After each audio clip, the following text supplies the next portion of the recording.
2023 meeting minutes. Marcus had circulated those minutes. Does anybody have any comments or corrections to the minutes?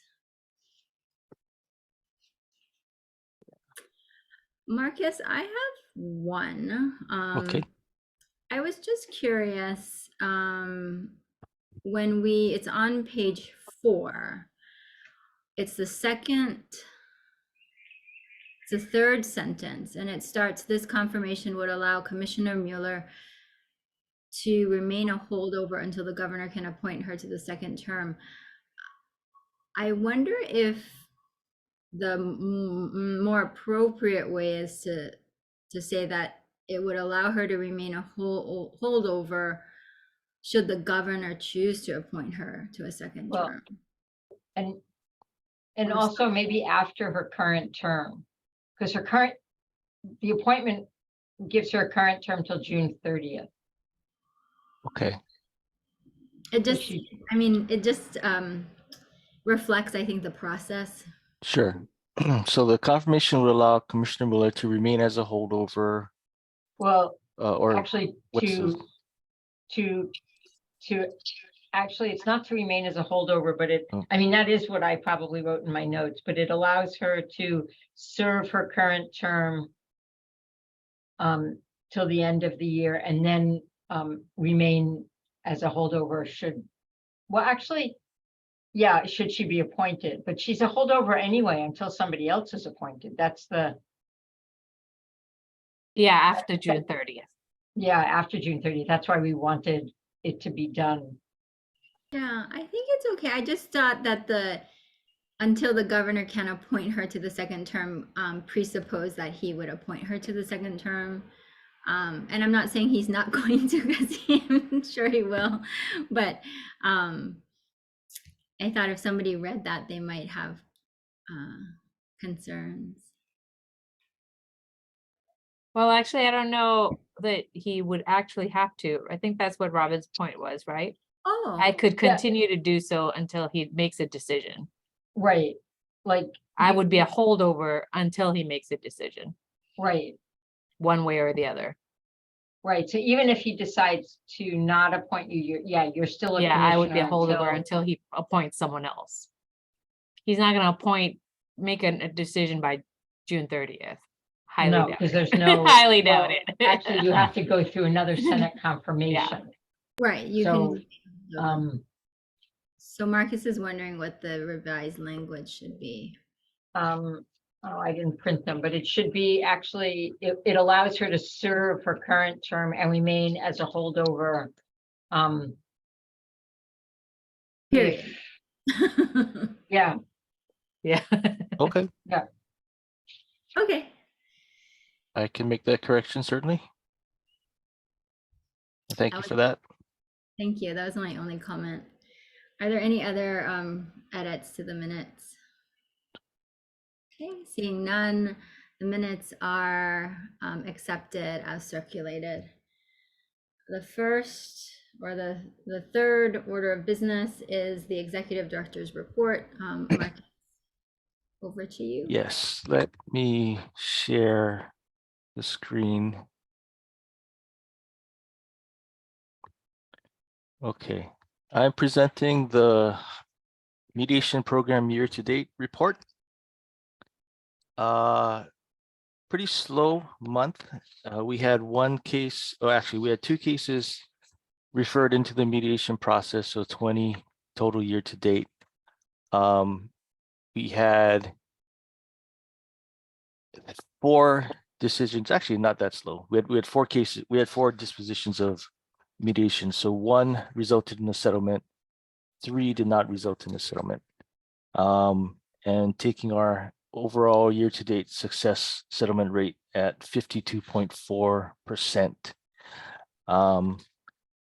which is decent, not great, but decent. The one case that did settle was an employment case. It was a dual filed complaint, and it went through the West Hawaii Mediation Center. And so I'm going to scroll down to show how each mediation center has been doing. So far and away, our internal mediation process, Civil Rights Commission, we've had 13 mediations, 6 resulting in a settlement, a little over 50%, a little under 50%, that is. The rest are amongst 1 with private mediators, 4 cases going to Mediation Center of the Pacific, and 3 going to West Hawaii Mediation Center. Good for them. 2 out of 3 resulted in settlements. So it looks like in terms of overall numbers, this fiscal year is a bit on the lower side in terms of the sheer numbers of cases going into mediation and resulting in dispositions, and wanting to see more results in the coming year. But that's where we are now. Anyone have any questions on that? Okay. Now let me move on to the caseload report. And so this is as of close of business yesterday. We have 346 cases in our caseload. That's 8 additional from the previous report. And this continues the trend that I've been reporting on, where we've been seeing increased numbers of pre-complaint questionnaires come in. I'll show you the numbers when we get to the bottom. And in terms of the overall aging of the cases, let me scroll down a little bit. Okay, so about the same as previous month, and things we want to work on. So 31.2% are 2 years or older. That's the oldest category we report upon. 8.4 next category, 13.6, etc. Scrolling further down, not a whole lot jumped out at me here. I mean, we have quite a few cases in the response monitoring stage. So cases where complaints have been filed, but we're still waiting for either a response or waiting for some sort of information post-response to enable us to move the case to the next stage. And so let me scroll down to the bottom. We're going to skip this year or fiscal year comparison to here. So this will show so year to date, this last column here, so the fiscal year up until yesterday's date, the pre-complaint questionnaires received, as I mentioned, they've rebounded quite a bit. So we have 473, a big increase from last year and the year prior, and really kind of back to where we were immediately pre-pandemic. And so I think people, I don't know, maybe people are just getting back in the swing of things. And I think I mentioned last time, I have been seeing more people walking into the office, making appointments, meeting with people in person. And so that's resulting in additional inquiries and pre-complaint questionnaires. So that's a good thing. That's a good sign. Pretty large number of intake decisions. And it doesn't look like it, but there were quite a few complaints filed in the last month as well, and so that's a trend we're seeing. And I do want to touch on that a little bit. Is we've made a concerted effort, and I had a meeting with an investigative unit this morning, and there's been a concerted effort over the past number of months to really tackle our backlog of intakes. And so we've really tried to have people concentrate on doing intakes, processing the complaints, resulting here, as I said, in a large number of intake decisions and complaints filed. And it's sort of a natural progression also, because whenever we have new investigators start, we start them off doing intakes. So they get their feet wet, they learn the process, learn how to interact with parties. And so that it's pretty predictable that we would have a large influx of complaints filed when people come in, when new staff come in. But at some point, we need to shift some of our emphasis, and that's what we're going to be doing for the next, I guess, number of months at least until the end of the fiscal year, where we'll have a bit more emphasis on investigation and disposition of cases. So I think you can anticipate we're going to see a little bit of shifting in our numbers as we go forward. 166 investigation closed year to date is on the low side, and yes, that's one of the things that we want to sort of course correct here. Anyway, that's what I'm seeing for the month. Any thoughts or questions from anyone? Any questions for Marcus? Marcus, I think a quick question. So Sure. you mentioned that there are 8 additional cases from last month that were pre-complaint questionnaires that were filed. Are you able to share sort of what kind of cases they were? Well, there are a variety. I'd have to look up, okay. but what I can tell you is it's actually not 8 additional Oh, okay. cases in total filed. It's a net of 8. So that if you take a look at the changes from last report, so all the new complaints would be within this 2023 category. So there were 22 complaints filed this Okay. last report, and even within those filed in 2023, 3 complaints closed. Yeah. So it would be a net of 19 cases filed in 2023, and then you can see 6 fewer from 2022, and so on. Okay. And so I didn't look at the document. I just listened to what you said, and Oh, I thought, okay. heard Yeah. 8, and I was like, oh, 8 more things. That's fine. That's fine. Okay. Yeah. No problem.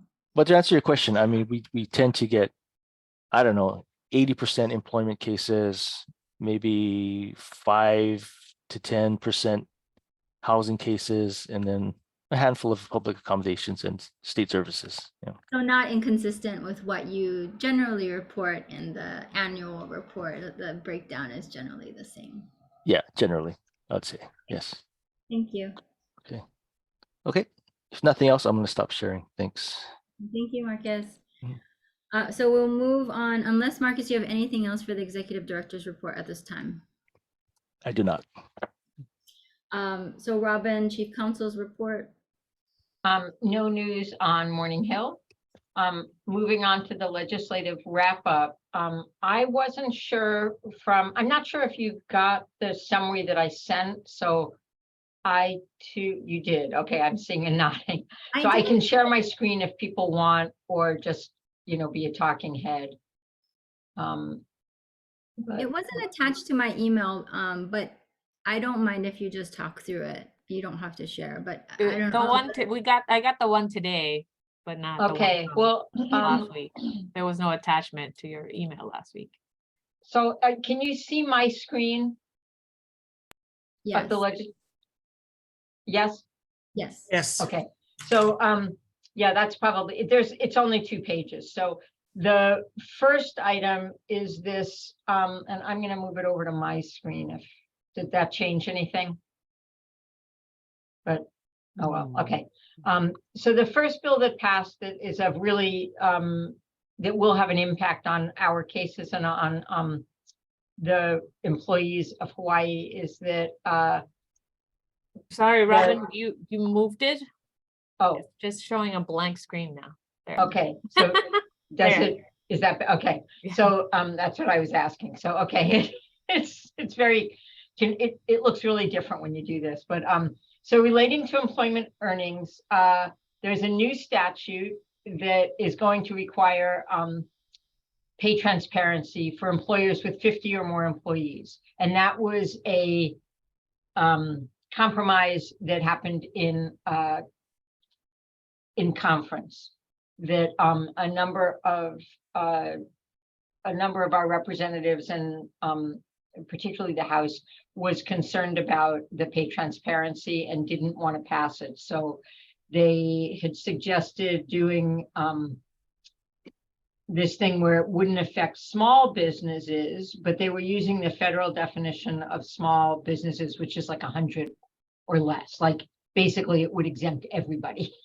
I was like, so they came up with 50 or more employees, and that small business definition is like very sort of, it struck me as disingenuous because it's like the words are like small businesses, and then pursuant to this federal statute and code of federal regulations, which has to do basically with federal contracting and allows fairly large businesses or like small businesses to federal contract in terms of like they're small compared to Boeing, but they're not small compared to like small businesses anyway.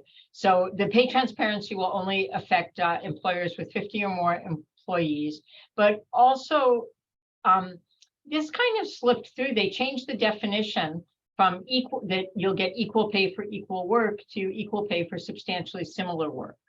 And that's a definition that has been, people have tried to push that through here for at least 6 years. And it's the example is like, if somebody does like cleaning work in a hotel as opposed to janitorial work, but their work is essentially the same. They'll be, because typically janitors are paid more than the people who clean rooms, but their work may be the same, a lot of cleaning. So that will even that out. The next bill that passed is House Bill 777, and these haven't been signed, so there's no act number. And this is not a real significant difference in our current statute. It authorizes the Department of Human Services to do background checks, which they already have, but this makes it a little bit clearer. And, it's just another one of the numerous exceptions to protect vulnerable populations. We have these exceptions in the DOE and in Department of Health, etc. Some other bills that passed are the one providing for replacement of certificates of marriage for individuals who've changed gender, sex, and if applicable name. Let's see, I missed one somehow. The ASL bill. Oh, here it is. House Bill 834. It recognizes American Sign Language as a fully developed autonomous natural language. This bill will be effective as soon as it's signed, and it has not yet been signed, but hopefully this month. You all know that Act 2 passed, and the only resolution that passed was this one. This one, I'm not going to read the title, but asking Congress to do something. And now I just have to figure out how to stop sharing my screen. I unfortunately can't figure that out.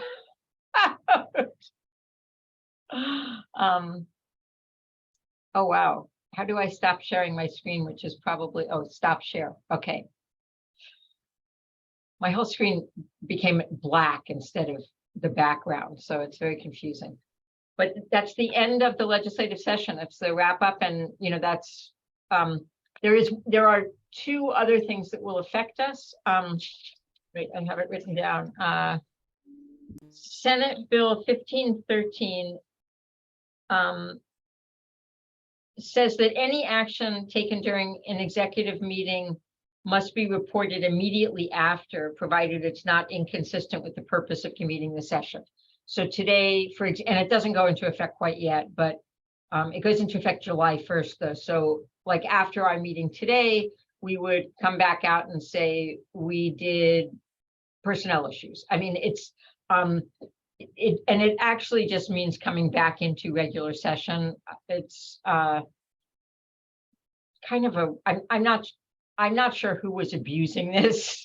So I'm not, it's not a terribly, it's kind of a hassle. It's not, I don't think terribly useful, but there must have been some agency that wasn't reporting.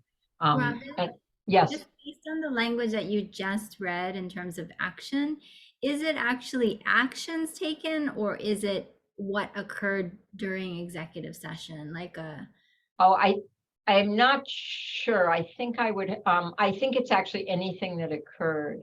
So hang on, because I can look at that. I think it's actions. like a vote, right? Like an approval. Yeah, so that's interesting. That would be a vote as opposed to Senate Bill 1513. We don't, I Well, mean, no, it says any discussion or final action. Okay. Well, So, any discussion or final, sorry, I'm pulling up the actual language of the bill. So you do have to report on discussion. And, you know, that's pretty rare that we'd actually have, but it does mean that at the end of any executive session, we have to go back into regular session and say something on the record, Okay, starting in July. So Okay. just a reminder. that's great. that's Thanks for Act clarifying. 19. That's Act 19, right? If I, because Yes, that's. it is Act 19. Sorry, Act 19, Senate Bill 1513. Of course, when you look it up on their website, you can't actually put in Act 19, but it is. That's why I always have them as both. Yeah, it's. But very good, William. You're on top of it. So there's another one, right, that it has to do with boards about the minutes. Yes, that would be House Bill 712, which is not yet signed, which says that even if we've posted, it used to be that you had to put up the recording of a meeting until the minutes were posted, and minutes have to be posted within 40 days. Now it says that actually it's not a mandate. It encourages boards to maintain recordings, but it does require us to provide a copy to the state archives. It doesn't go into effect until October 1st. I've been in touch with state archives because it's very difficult. The meetings are large enough that it's very difficult to send them. Like even in compressed form, they won't go over emails. So archives is working on some sort of portal.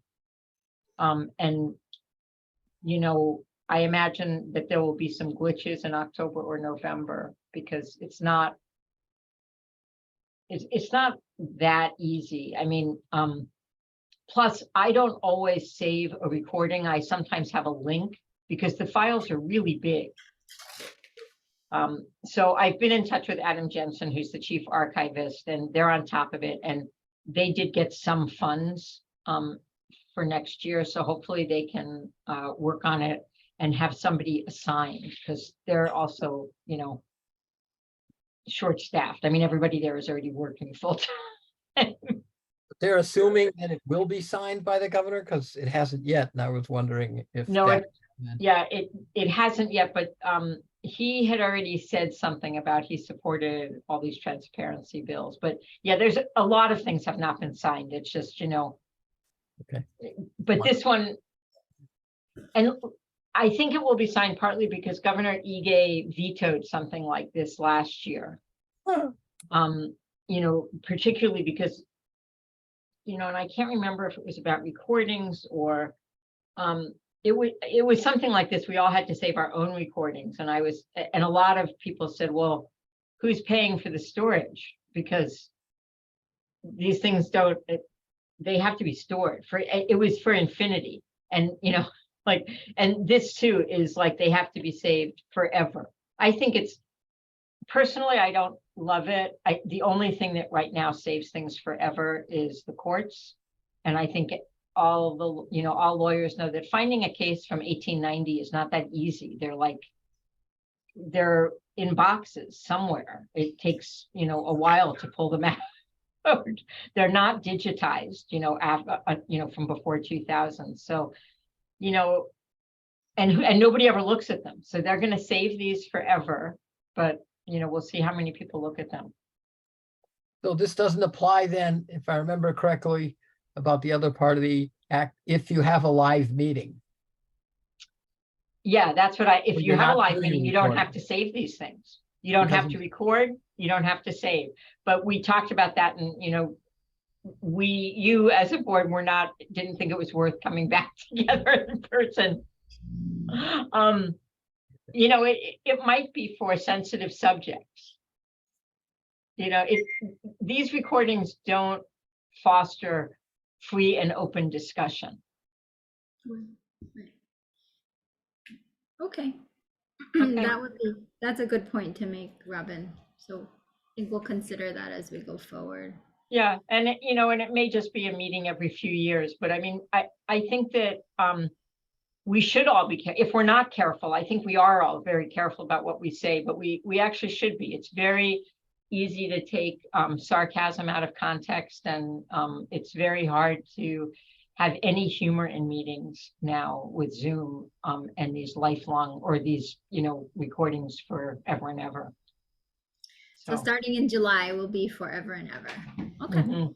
And I know you're a funny group, so you might want to think about that. I think Yeah. this is an October effective date. Yeah, October 1st, 10/1. For the I'm sorry. recordings. Yeah, sorry. October, you're right, William. October is the recording, and then July is the reporting on the executive session. Correct. Okay. I think Robin, this anything explains why I now have several requests from different agencies, including one county council, to do a class on parliamentary procedure and the Sunshine Act. Yeah. And OIP has some handouts kind of, but they're not super helpful. Yeah. Yeah. I have them on my wall. Deanne, when are you and I termed out? Next year in June. So from October to June, no comedy. No comedy from October to June. Okay, got it. No funny. No. Nothing funny. Got it. Nothing funny. September Well, should be I great. think you could still do funny and people may not appreciate it, but sarcasm is really hard because, it gets, you say the opposite of what you mean. I just think I think these meetings get truncated because of that, but that's just me, we've said that. But we are really lucky to have William on our board because of Yes. parliamentary expertise. So we will always be okay in that regard. Oh, well, Yes. I'm glad of your confidence. I wish I had as much. Robin, anything else on our legislative session wrap up? Nope, I'm done. Okay, thank you. So the next item is announcement of the next meeting. I think we discussed having the meeting on the third Tuesday of every month. It is 2:00, which we did today. I'm hoping that might be okay for everybody else. If that's the case, then the next meeting would be on June 20th. Is that okay with everybody? Okay. Actually works perfectly for me.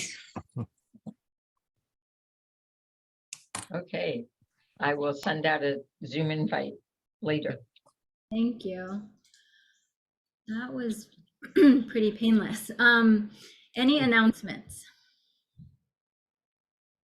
No announcements. No. And then we're going to move into executive session. Thank you, Heather. Thanks, Heather. Thanks, everyone. So do you want me to do a breakout room? I guess. Breakout room. If you have to save these meetings, right, and then share them, having a breakout room keeps the executive session private. Is that correct? Yes. Yes. And actually, I'm going to pause the recording.